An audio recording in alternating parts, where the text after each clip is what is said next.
Let's go. As one Crookshank, your one and only Move Swiftly speaker, checking in for a daily Move Swiftly thought, giving you a perspective on teamwork that you will not get anywhere else.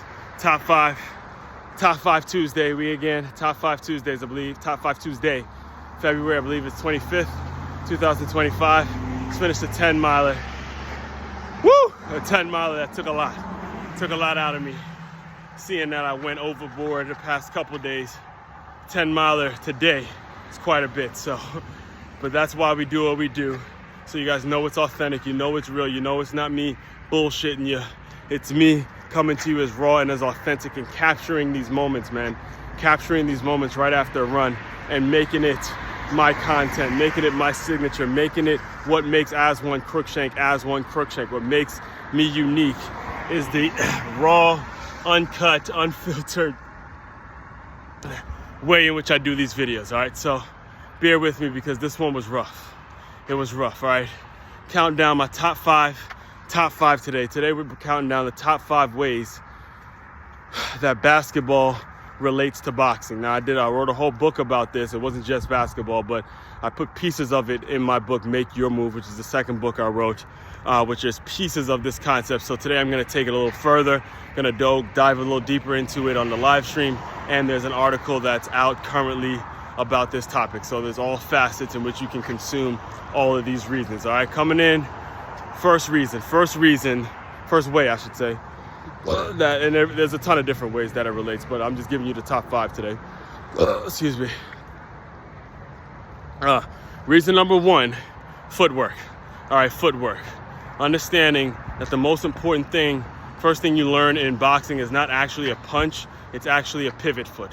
Learn how to use your pivot foot, learn how to use your body, use your feet to effectively move your body in a way in which you can angle against your opponent. And when you see a basketball player catch a pass for the first time, you see him jab stepping, you see him pivoting, you see him doing all sorts of things to try to control the defender. And if the defender's footwork isn't where it needs to be, they'll start falling for all sorts of things. So you gotta understand the footwork that you learn in boxing is gonna be do you absolute wonders when it comes to the world of basketball, all right? Footwork is number 1. Number 2, as you can see, it's conditioning. Conditioning. Listen to me. The thing that actually inspired these 1,000+ Move Swiftly thoughts in which I record them right after a run is that I grew up, I am a big Miami Heat fan, and I graduated college around the time of that Big 3, and you know, this was that first year they lost to Dallas, and there was a video that I saw of Bron, Wade, Mario, the whole Miami, even actually Maverick Carter's in the video. I'll play it in this. But they were dead tired after a workout, and they were, you know, I was just finishing football, and I was getting into running at that point, and the raw, uncut, you know, filth, the thing that LeBron said in the video, he goes, you know, this is what the world needs to see. They need to see us out here getting after it, tired, burnt out. The cameras need to capture this. So I saw that, and then when it was time for me to get into the content creation game, I was like, okay, I like that. I'm gonna do it like that. I'm gonna do it like that because you gotta have your own unique spin to things. So when it comes to boxing, man, it's the best cardio workout you can do.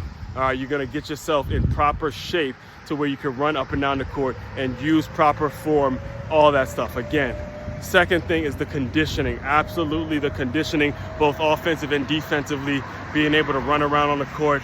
You need that conditioning. It's tough. It's not an easy sport at all, by any means. Reason number 3, active hands. All right, active hands, something that doesn't get said a lot. Understand that the active hands, either whether you're on defense or whether you're on offense, you always got to have your hands ready, whether you're getting ready for a pass, getting ready to shoot, getting ready for an opportunity to steal, getting ready to block a shot. Your hands have to be very active, putting hands in your face. You know, when you're in boxing, you're taught to keep your hands up, and when you're in basketball, they got to constantly be ready and to constantly be actively moving because you never know when the opportunity is going to come in. I'll dive deeper into the similarities of this later on in the live stream.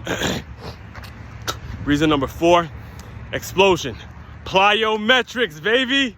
Those plyometrics, that jumping, right? That jumping, all of that explosion, all of that stuff comes from the lower body. And when you're throwing a punch, you're not using your arms as much as you're using your legs. The punches are actually coming from your legs. The power is coming from your base and your hair. You're punching, and all of this is coming from the lower body. The same way when you jump and go get a rebound, or you jump and you go block a shot, or whatever it is, all that stuff is coming from the lower body, all right? And finally, number 5, mano y mano, baby. That one-on-one nature of boxing and that one-on-one nature of basketball, that is a mentality thing. It's that one of the things that I actually put in the book was there was a campaign done with Carmelo with the Green Men, and he was talking about how he became a boxing, not only a boxing fan, but also just a boxing, doing it for training and figuring that, oh, hold on, let me cross the street real quick.